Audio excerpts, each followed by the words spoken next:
Who doesn't love the rich and comforting feel of a peanutty satay sauce? And this curry has that and more. It's full of fresh and bright flavours which coat the marinated chicken in an authentic seasoning and a slight warming heat which just gives your tongue a little wake-up call rather than the full-blown punch in the mouth. This has all the flavours of Malaysia, simmered in an authentic restaurant-style satay peanut sauce. I guarantee you it will become a regular meal in your home. Here's the ingredients list. I'll put a copy of these down in the comments below so you can copy. As with most recipes, let's get our prep and marination done first.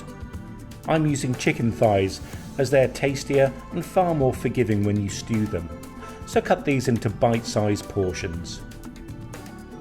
We're going to marinate them, so I'm putting them into a Ziploc bag, but you can marinate them in a bowl of course. Halve the onion and finely chop both, but you will only need one half for the marinade.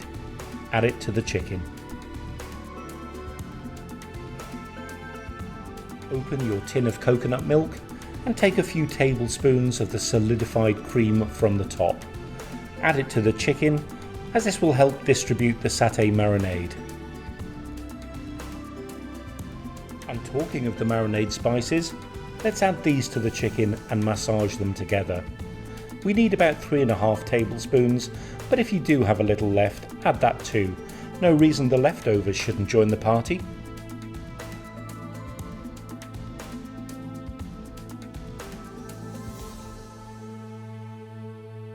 Give the chicken and spices a good mix to combine, and once done, pop it in the fridge for a minimum of 3 hours.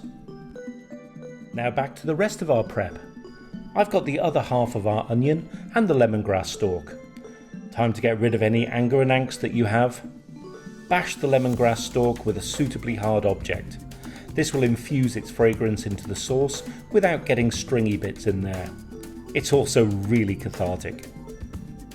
The recipe calls for ketchup manis. This is a sweet sticky soy sauce.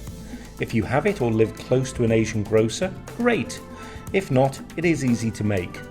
Just heat equal quantities of brown sugar and dark soy sauce for a few minutes to thicken, and that's it, you've made it.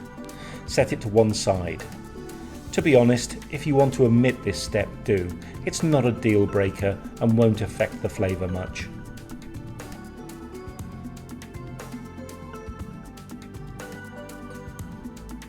Now let's get on and make the curry.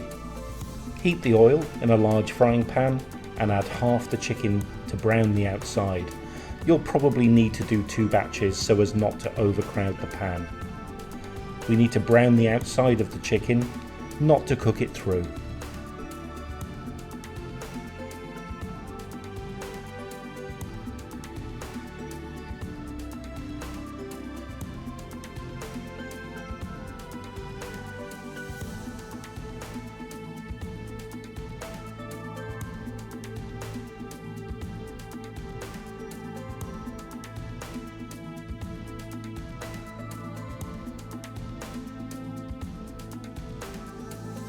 Once the chicken's done, add a splash more oil and then add the onion, garlic and chopped chilli.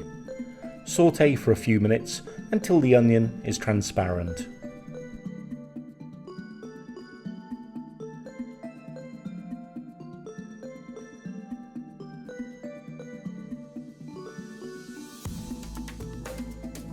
Then transfer to a blender or large spice grinder, add in the stock and the peanuts, and blend to a smooth paste. When I see something with satay sauce on the menu, I generally order that meal. Peanuts are my favourite nut.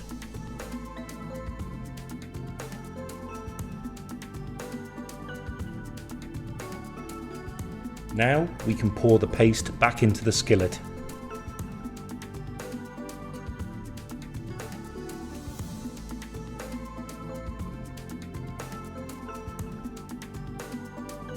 And add the rest of the coconut milk, soy sauce, ketchup manis and lemongrass and stir to combine. Add in a handful of extra peanuts just to give a little bit more texture to the sauce. And let's not forget the peanut butter.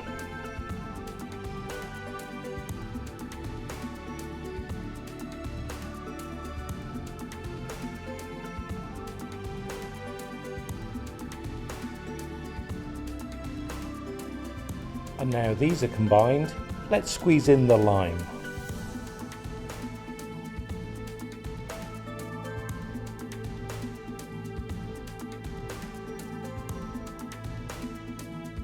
Remember that beaten up lemongrass? Now it's time to chuck that in. Let's add the chicken and simmer for 15 minutes until the sauce reduces and thickens. If you find this sauce too thick for you, you can add some water or maybe some additional coconut milk to get the consistency that you like. And voila, it's ready to serve. Serve with rice or noodles to mop up the rich sauce. It's a real treat for your tummy. Why not show me some love and like the video? Better yet, subscribe. You know you want to. Otherwise, I'll send Mando round to perform a Highland jig in your living room, and we don't want that, do we? So until next time, bye!